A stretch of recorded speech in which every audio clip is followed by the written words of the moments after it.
बैठे हुए थे, सब वहां से गरीबी झलक रही थी। और जो लास्ट स्लाइड थी उसमें कई पशु जो हैं, गाय जो हैं वो जा रही हैं, वो सभी बड़ी कमजोर और बीमार टाइप गाय लग रही थी। वो थोड़ा सा जो अटपटा लगा कि we are saying we are the biggest, but this is what the condition of our farmer is.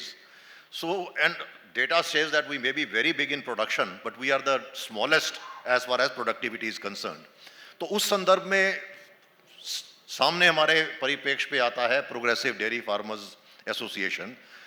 I would say they have brought in second milk revolution in this country, and I would call that was white revolution, this is gold revolution. वो श्वेत क्रांति थी, ये स्वर्ण क्रांति है। And interestingly, I would tell you that this Progressive Dairy Farmers Association has more than 40,000 members, and majority are small farmers.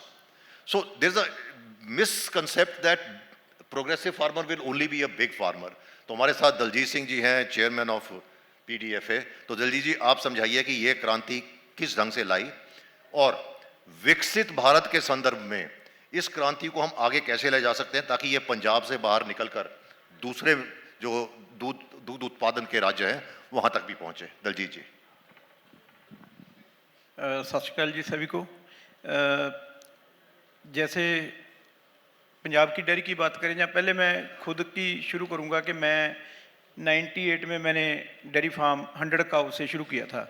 तब पंजाब में 30-35 एनिमल वाले 10-15 फार्म थे और टोटल डेयरी फार्म 30-40 थे। तो लेकिन पहले ही मेरा जब मैंने शुरू किया तो मैंने अपना एक सोच लिया था कि मैंने प्योर गाय रखनी है, क्रॉस ब्रेड नहीं रखनी। तो अगर जब मैं किसी पास जाता था तो बोलते थे क्रॉस ब्रेड रखो, प्योर रख ही नहीं सकते इंडिया में, चाहे कोई डिपार्टमेंट है, चाहे यूनिवर्सिटीज है, कोई भी है। तो लेकिन मैंने कहा कि अगर इजराइल में रख सकते हैं तो हमारे में कमी है। लेकिन मैंने फर्स्ट डे से मैंने कभी भी इम्पोर्टेड सीमन के बगैर कोई सीमन नहीं लगाया और सारी इम्पोर्टेड गाय रखी, और एक दिन भी मन में ये नहीं लेके आया कि मैं कभी क्रॉस ब्रेड में जाऊंगा। तो हमने उसी पे काम किया। मैंने 98 में फार्म किया, तो 2002 में मेरे को जो मेरे सोच वाले फार्मर से, तो उन्होंने जो हमारे डेयरी एसोसिएशन का मेरे को प्रेसिडेंट बनाया। तब हम सारे 40-50 फार्म थे हमारे। तो आज 11,000 से प्लस हमारे कमर्शियल डेयरी फार्म हैं। उनके साथ 10-10 गाय वाले तो बहुत ज़्यादा हैं। तो लेकिन ये जो 50 की एवरेज है, और 50 की एवरेज से लेकर 700-800 एनिमल तक हम चले गए हैं। तो आइडियल हमारा जो डेयरी फार्म है वो 100, 200, 300 के फार्म हमारे ज़्यादा हैं। तो अभी सभी डबल होने जा रहे हैं। तो पहले जो आपने कहा जी कि कैसे गए, तो आपकी इनकम तभी आएगी जी अगर अगर आपके प्रोडक्शन, कॉस्ट ऑफ प्रोडक्शन कम होगी, मिल्क प्रोडक्शन ज़्यादा होगी। तो जब हमने पहले शुरू किया तो 4,000 लीटर वाले एनिमल थे क्रॉस ब्रेड हमारे पास। आज हमारे पास 10,000 से लेकर 12,305 दिन के दूध देते हैं एनिमल, और हम यूरोप के ज़्यादातर एवरेज को क्रॉस कर गए हैं। पंजाब यूरोप को तो हम बीट कर गए हैं। हम तो अब सिर्फ हमारी टक्कर आने वाला समय है तो वो हमारा अमेरिका के साथ है। हमारे 3-4 महीने हमारी जो स्ट्रेस लेवल होता है उसमें जो हमारी यील्ड कम होती है। लेकिन आज भी मैं बता रहा था कि हम अभी डेटा रिकॉर्डिंग शुरू करने जा रहे हैं। सारे देश में हम बताया करेंगे कि हमारी ये 100 काऊ पंजाब की ये या टॉप 10 काऊ है। तो मेरे पास खुद मेरे फार्म पे 305 दिन का तरुण जी 12,000 लीटर दूध फर्स्ट लैक्टेशन में गाय ने दिया है। जो फर्स्ट लैक्टेशन 12,000 दे सकती है वो 14,000 पर जाएगी जी, और इस गर्मी में जाएगी सर। तो हमने ब्रीड पे काम किया, और हमारे सभी, और हम अकेले नहीं गए, हम सभी को साथ लेके गए। तो मैंने जिस दिन मेरे को प्रेसिडेंट बनाया था, मैंने कहा था कि मेरे फार्म का नाम लेना जब बंद हो जाएगा और मेरे 20 गाय वाले फार्मर के पास मेरे से अच्छी गाय होगी तो मैं समझूंगा कि मैं अच्छा प्रेसिडेंट हूँ। तो आज मेरे से भी अच्छी गाय मेरे 20 गाय वाले फार्मर के पास हैं। तो ये हमारी सक्सेस है वहाँ जो हमने पंजाब में की। हमने जब ब्रीड को ऊपर ले गए, आज पंजाब में आपको कोई भी फार्म 9,000 के नीचे वाली किसी के पास, अच्छे फार्म के पास गाय कोई भी नहीं होगी। लेकिन 10,000 12,000 वाले बहुत ज़्यादा हैं। लेकिन अगले आने वाले 5 साल में हम पूरा 10,000 से नीचे वाला कोई नहीं होगा, 10,000 से 13,000 14,000 के बीच हम जाएंगे।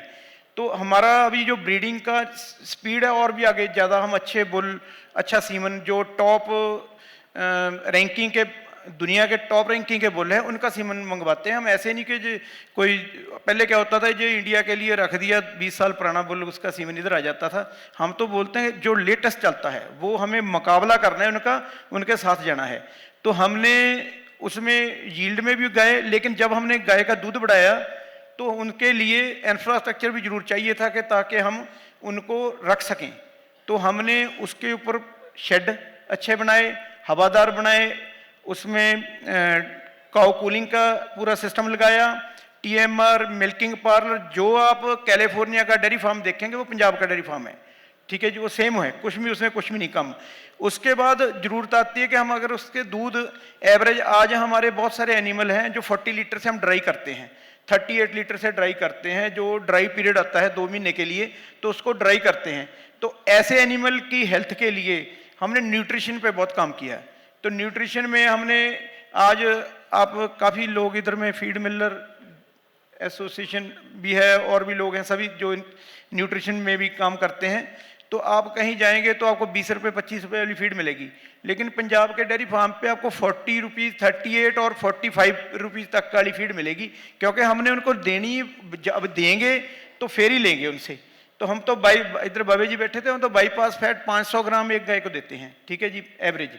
तो हम देते हैं, वो हमें वापस देती हैं। तो हमने न्यूट्रिशन पे काम किया, उसके लिए हमने जो सैलेज मेकिंग के ऊपर काम किया। कॉर्न सैलेज आपकी रीढ़ की हड्डी है डेयरी की, अगर आज भी कॉर्न सैलेज बनने लग जाएगा, जो नई फार्म भी चल रहा है वो भी चल जाएगा। तो कॉर्न सैलेज पे कोई काम नहीं होता था, हमने सबसे पहले पंजाब में कॉर्न सैलेज पे काम किया।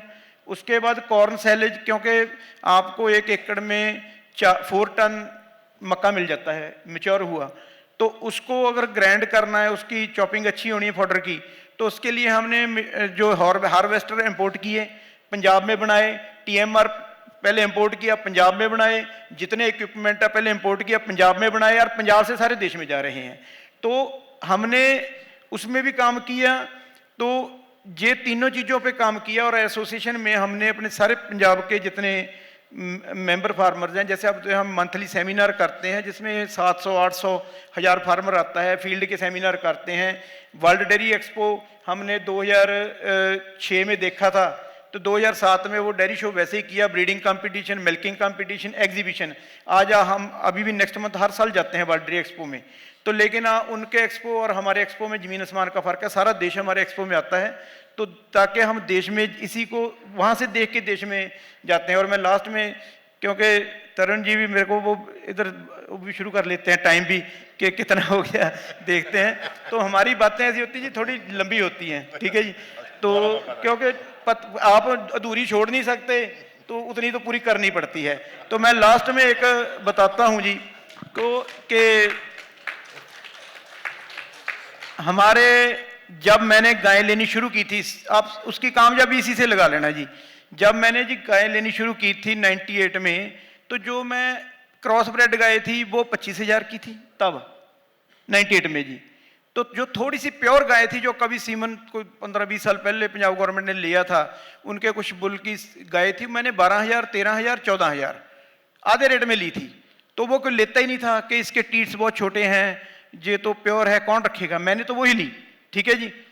आज जो 25,000 वाली गाय है पंजाब में, वो 50,000 में आज भी मिल जाएगी, 60,000 में मिल जाएगी। लेकिन जो 12,000 वाली गाय है, उसकी मिनिमम कीमत 2 लाख से लेकर 3-3.5 लाख है, ठीक है जी। ये हमारी कामयाबी है, क्योंकि सारा देश लेके आता है, पंजाब लेता है, सारा देश हमारे से गाय लेके आता है। और ताकि जाके, क्योंकि आप के जो खर्चे हैं ना जी, आप अगर देश को इधर लेके कामयाबी डेयरी, आप छोटी साहब ने बताया, तो हम जब उनको बताना ही ऐसे कि तुमने रहना ही गरीब है, तो आप फिर वो तो गरीब ही रहेंगे ना, जब उसके यील्ड, आपकी कॉस्ट ऑफ प्रोडक्शन ही नहीं निकलेगी।